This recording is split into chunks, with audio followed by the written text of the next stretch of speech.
Channel Elimika Mtandaoni. We are proceeding with a series of lectures on open source software adoption for healthcare organizations.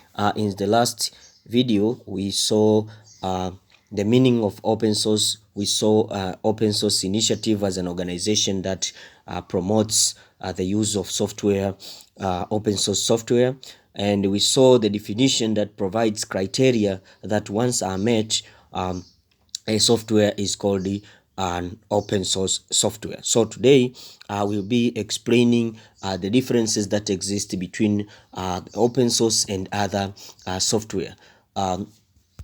As you are looking for software for an organization, let's say the healthcare organization, people face a number of difficulties in choosing whether you opt an open source or other software. The thing is, the choice is not always obvious, simply because each of the softwares has its difficulties. There can be some disadvantages, or it can have some advantages. So in this video, we'll get to see the explanation of open source versus other softwares. As we explain these differences, there is where you as a person in a certain organization, let's say healthcare organization, you will decide whether to use an open source or other softwares. These other softwares include what we call proprietary software or commercial software. We have free software, we have free and open source software, we have freeware, and we have shareware. So let's start with the proprietary software. Some software like these that we call a proprietary software have their source code only seen by either the persons or the team or the organization who have created it, and in fact they maintain an exclusive control over it, so no one can modify. And in fact, people call this kind of software proprietary software, or they call it closed software. So proprietary software refer to a software which is owned by an individual or can be owned by an organization or company, and there are some restrictions on its use. There are some restrictions on distribution. There are some restrictions you cannot modify, in fact. So it's not a restriction, but it is prohibited to modify such kind of software. It is the only original authors that are capable of legally copying it, inspecting it, or altering that kind of software. In order for person to use a proprietary software, users must agree, usually by signing a license that is displayed at the first time as they run this software. You find there are terms and conditions that you have to accept before installing that software, and they will not do anything with the software that the software authors have not permitted. So examples of such softwares include, let's say, Microsoft Office. You know Microsoft Office, a package for Microsoft. It includes Microsoft Word, PowerPoint, Excel, Access, etc. And we have another proprietary software. For example, Adobe Photoshop is also a proprietary software. But for open source software, is different. It's different from proprietary software because its authors make its source code available to other who can view the source code. They can copy it, they can learn from it, they can do some alterations, and they can share. So for example, another software that does the same thing as Microsoft Office, we call it Libre software, is an open source software. And another one that does the same thing as Adobe Photoshop does is called GNU Image Manipulation Program.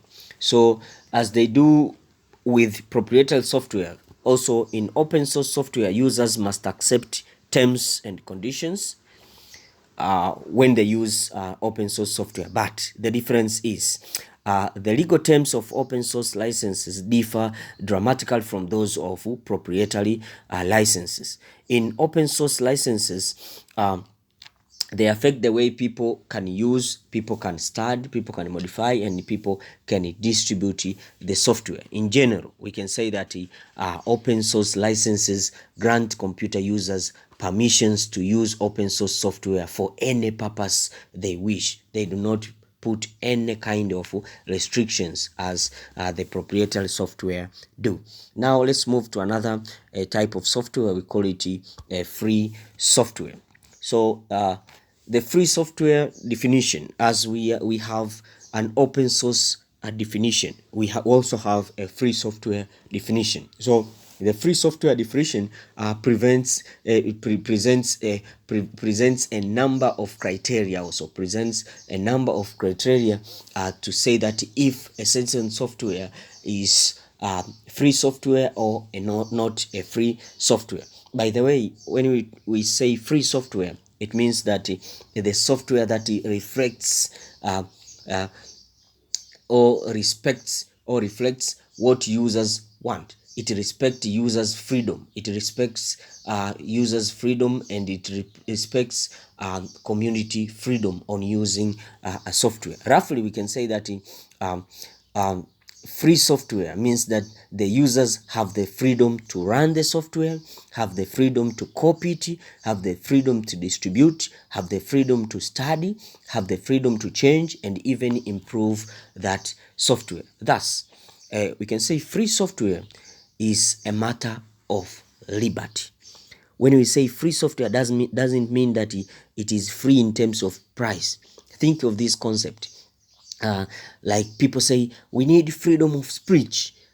So we need to speak whatever we want, whatever comes in our mind. Don't think of it as a free soda or a free bread. And sometimes free software has got another name for it, so that it removes the ambiguity that appears. It is called Freeware Software, to stand for liberty. So how does it differ from open source? In fact, open source is something different from free software. It has a different philosophy based on the different values, but we can say that nearly all open source programs are in fact free software. For a program to be called a free software, there are some 4 important freedoms it must provide. 4 important freedoms it must provide. We call them criteria. The first one is the freedom to run the program as they wish and for any purpose. That is called the freedom 0.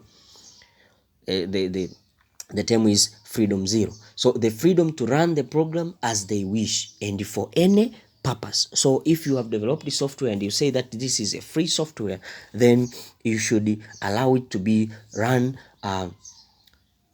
with anybody for any purpose as they wish. The second criteria, or the second freedom that must be followed for a software to be called free, is the freedom to study how the program works. So and change it if somebody wants to change it. So it does your computing as you wish. So you can change a program that has been created by one person and labeled as a free software. You can change it to do as you wish. That is what we call freedom 1. So freedom to study how the program works. In this case, requires access to source code. So access to source code is a precondition so that someone can have access or can have freedom to study such a program. Freedom 2, or the third criterion, is the freedom to redistribute copies so that it can help others. That means if you have developed a software and you call it a free software, you have developed a software and you labeled it as a free software, that means a person with that software can duplicate a number of copies of that software and give it to others. So you don't have to put keys or activation keys or whatever.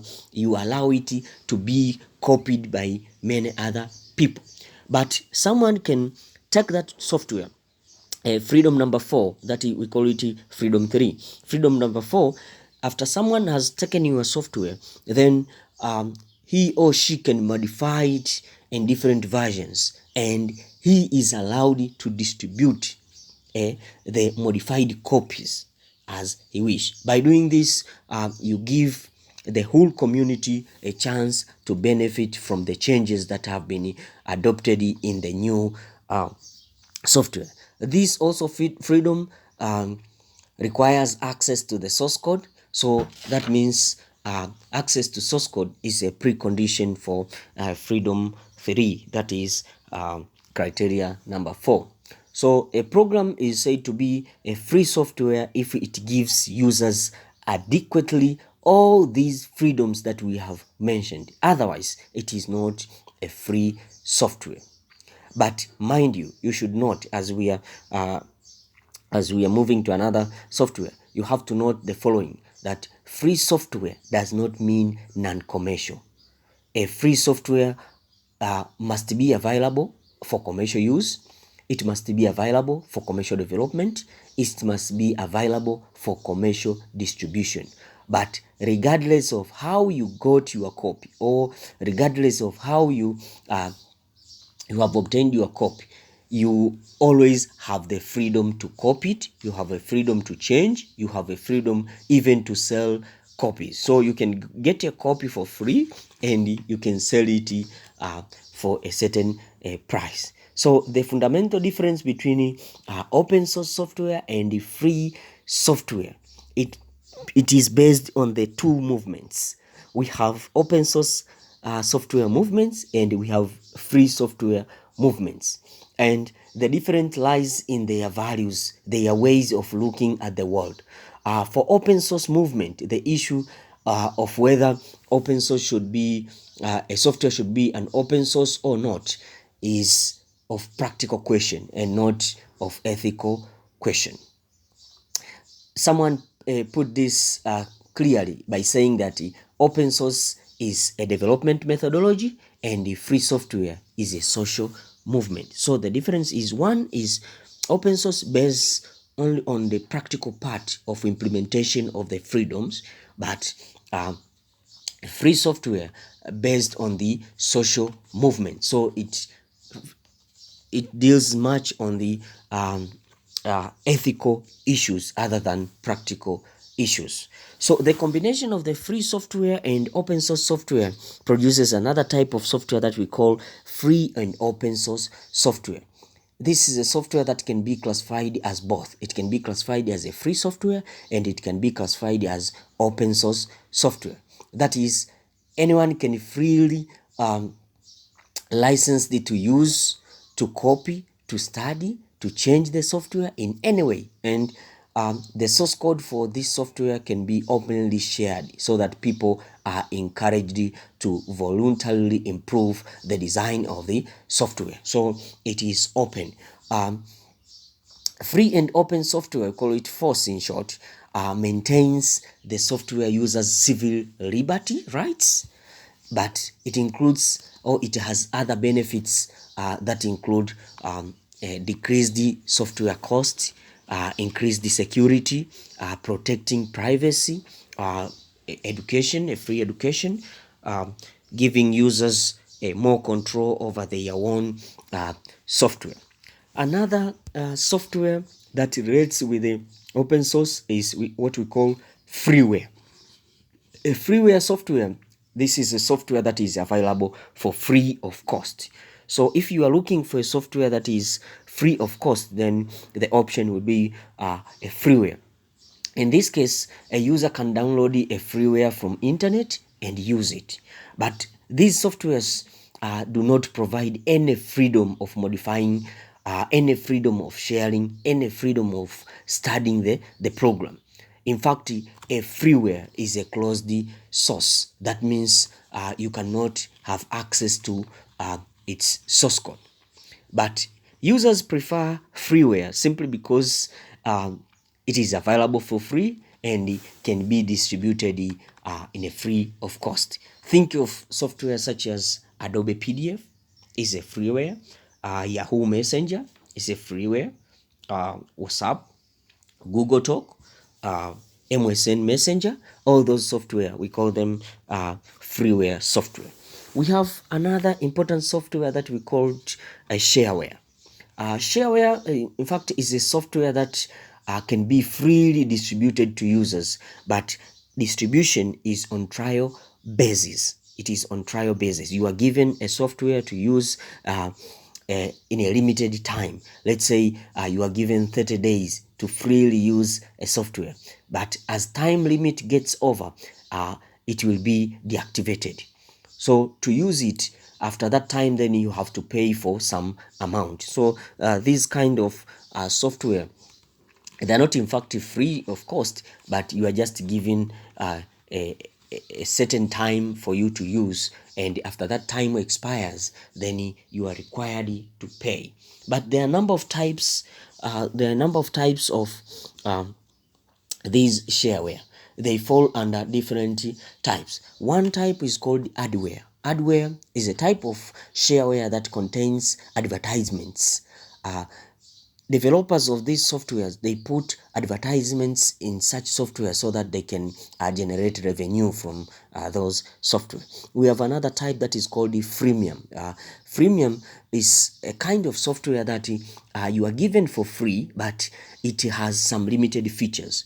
In order for you to improve or to upgrade your features, then you must upgrade it to a premium features, and you will have to pay for premium features. So a freemium software is a free for non-premium, but it costs for some premium features. It is also a type of shareware. We have another type of shareware that is called the donationware.